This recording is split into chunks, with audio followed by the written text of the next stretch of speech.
صحیح بخاری حدیث نمبر 91۔ ایک شخص عمیر یا بلال نے رسول اللہ صلی اللہ علیہ وسلم سے پڑی ہوئی چیز کے بارے میں دریافت کیا۔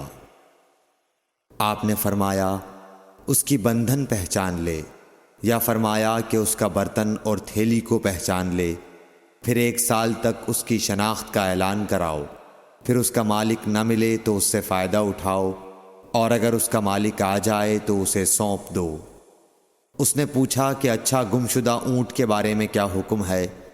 آپ کو اس قدر غصہ آ گیا کہ رخسار مبارک سرخ ہو گئے، یا راوی نے یہ کہا کہ آپ کا چہرہ سرخ ہو گیا۔ یہ سن کر آپ صلی اللہ علیہ وسلم نے فرمایا، تجھے اونٹ سے کیا واسطہ؟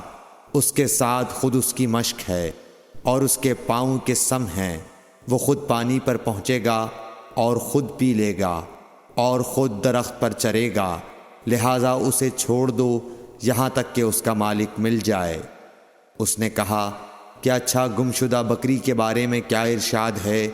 آپ نے فرمایا وہ تیری ہے یا تیرے بھائی کی، ورنہ بھیڑیے کی غذا ہے۔